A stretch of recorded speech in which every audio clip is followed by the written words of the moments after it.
between Jeremy and Anne. "All right, Vaca, you've had your fun," I said. "Why don't you leave them alone?" Jeremy took a step back, looking at me like I was something his dog had barfed up on the carpet. "Then why don't you mind your own business?" he said. "Towelhead."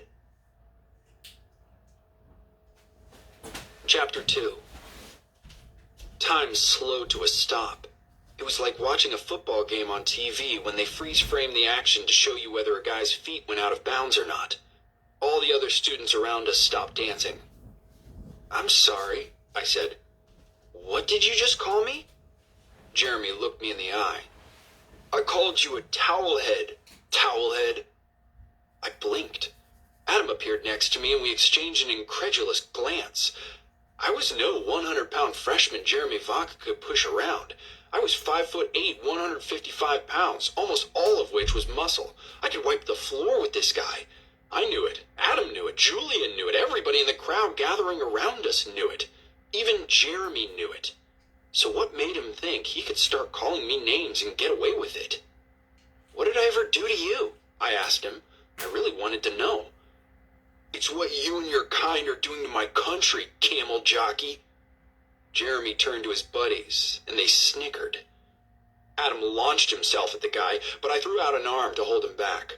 I pretended it didn't bother me, that I didn't care what some idiot like Jeremy thought. But the truth was, it hurt like a sucker punch to the stomach. I'd heard it all before, of course. Towelhead, camel jockey, sand monkey, raghead, and a couple of worse ones I won't repeat. My dad's white, but my mom's Iranian. Me? I couldn't look more Middle Eastern, even though I was born right here in Phoenix. I've got thick black curly hair, heavy black eyebrows, a strong nose, olive skin. When I was 6 years old, there were these older kids on my block, Steve and Ben Hollis. One day I went over to their house and they started calling me names, like Jeremy here. I'd never heard those names before, and I had no idea what they meant. I don't think Steve and Ben did either, really. They probably just heard some adult somewhere ranting about people who looked like me, and they were trying it out. But I knew the words were mean. I knew that they were insulting me, laughing at me. I ran home in tears. When Darius found out, he went over to their house and beat the snot out of them. He got in big trouble with my parents for doing it. I was grateful, but still kind of stunned. It was the first time I'd realized how hard it was going to be, growing up Persian American. To this day, that kind of name-calling always hits me so suddenly, so hard. It makes me feel like I'm 6 again, running home in tears to Darius. Every single time. Adam still wanted me to let him get at Jeremy, but I shook him off. I fought my own battles now. "What's your problem?" I asked Jeremy. Jeremy shouted so the crowd all around us could hear him over the music. "My problem is that our homecoming king is the brother of a terrorist." I laughed out loud. "Darius? A terrorist?" Adam and the other guys around me chuckled too. "You got the wrong guy, Vaca. My brother graduated from West Point, the United States Military Academy. Maybe you've heard of it.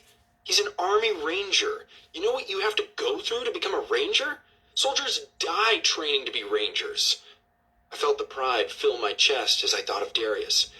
He's in Afghanistan right now with the 3rd Ranger Battalion Special Ops, protecting your butt from terrorists. "Kissing terrorist butt, more like," Jeremy said.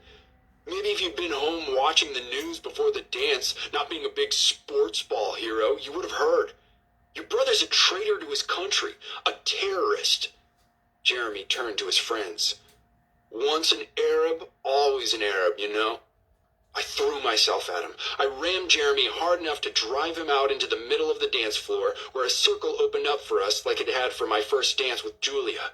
I punched Jeremy in the stomach, got a glancing blow in on his face, but he didn't go down. He wrapped an arm around my head and tried to punch me.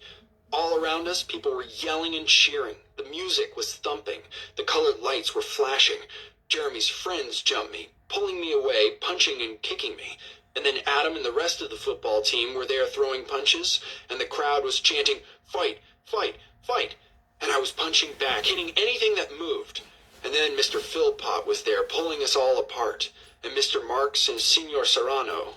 And then it was over. Chapter 3. 10 minutes later, I sat outside the principal's office with